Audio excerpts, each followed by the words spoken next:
Assalamualaikum warahmatullahi wabarakatuh. Salam sejahtera bagi kita semua. Pergi ke Kenya melihat kuda. Halo semuanya, salam pemuda. Segala puji dan syukur marilah kita panjatkan kehadirat Allah Subhanahu wa Ta'ala, karena dengan limpahan rahmat-Nya lah kita masih dapat menikmati kehidupan ini dan menciptakan angin perubahan untuk Indonesia sehingga dapat berkembang menjadi lebih baik lagi. Perkenalkan, nama saya Iyasa Nur Firdausi dari jurusan Administrasi Bisnis Universitas Pembangunan Nasional Veteran Jawa Timur. Hadirnya saya di layar ini bukan untuk presentasi ataupun berekspektasi, karena terlalu tingginya ekspektasi dapat menciptakan sakit hati ya.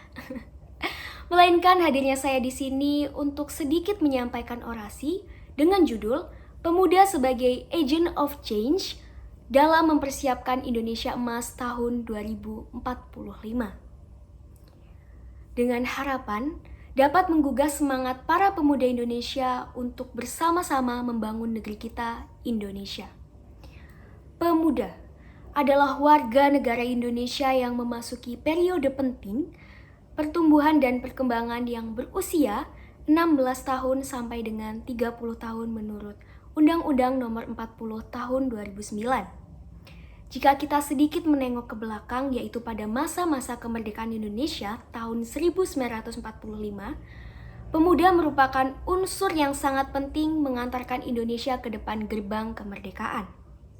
Seperti yang kita ketahui, pada tanggal 27 dan 28 Oktober 1928 telah terjadi peristiwa yang sangat bersejarah, yakni Kongres Pemuda, di mana semua pemuda Indonesia berkumpul untuk bersama-sama memikirkan Indonesia ke depan, dan pada saat itulah semua kalangan pemuda bersama-sama berjuang membangun Indonesia.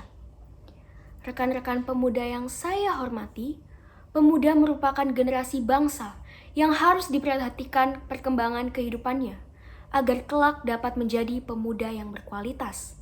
Tetapi, kita lihat di masa kini, tak sedikit oknum pemuda yang tidak mencerminkan pemuda Indonesia.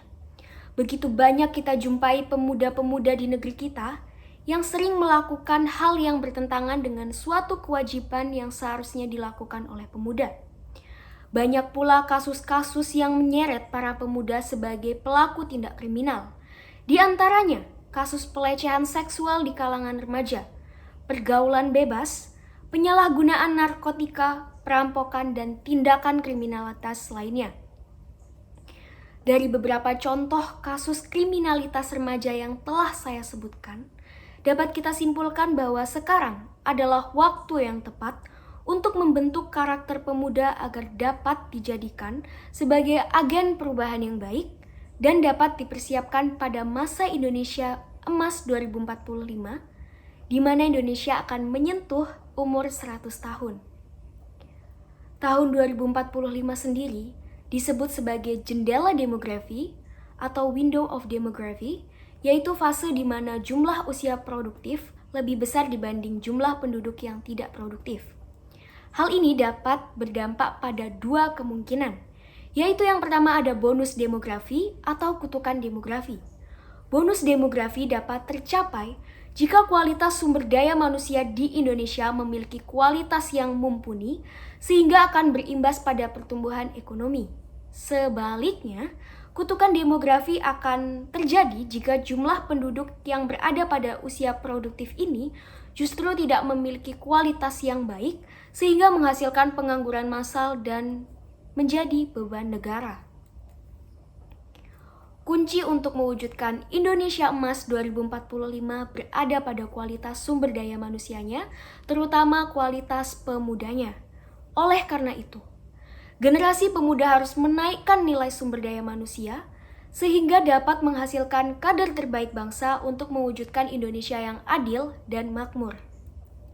Adapun saran motivasi yang dapat saya berikan adalah menciptakan dan menaikkan kualitas fasilitas ruang belajar dan kerja bersama guna meningkatkan kinerja produktivitas pemuda Indonesia. Contohnya adalah fasilitas koridor coworking space yang disediakan oleh pemerintah Kota Surabaya di mana kita dapat menyewa tempat secara gratis untuk belajar, diskusi, dan berkolaborasi dalam suatu proyek. Dengan lingkungan yang nyaman, saya rasa ini dapat menggugah minat dan kreativitas pemuda dalam mengembangkan ide dan bakatnya. Selain itu, saya rasa dengan menciptakan pelatihan dan sertifikasi gratis, juga dapat menaikkan kualitas sumber daya manusia pemuda di Indonesia. Contohnya adalah program Disnaker Surabaya yang diusung oleh pemerintah Kota Surabaya, di mana kita bisa mendapatkan berbagai macam pelatihan usaha, sehingga pemuda dapat menemukan minat dan bakatnya masing-masing. Kegiatan ini juga bisa menimbulkan minat dan jiwa kewirausahaan yang dapat melatih seseorang untuk berpikir optimis, kreatif, ulet, pantang menyerah, berani mengambil resiko, berjiwa kepemimpinan, dan dapat membuka lapangan pekerjaan bagi orang lain. Dengan meningkatnya kualitas pemuda Indonesia, akibat tersedianya sarana-prasarana yang mendukung perkembangannya, saya rasa Indonesia siap menyambut masa emasnya di tahun 2045. Oleh karena itu, sebagai pemuda, mari kita bersama-sama mendukung program pemerintah yang sekiranya memiliki banyak dampak positif. Mungkin itu saja yang saya sampaikan. Semoga pidato ini dapat memberikan manfaat khususnya bagi pemuda sebagai agen perubahan Indonesia. Saya mohon maaf apabila terdapat kesalahan karena kesempurnaan adalah judul lagu Rizky Febian. Semangat pemuda, majulah Indonesia, jayalah negeriku. Akhirul kalam, wassalamualaikum warahmatullahi wabarakatuh.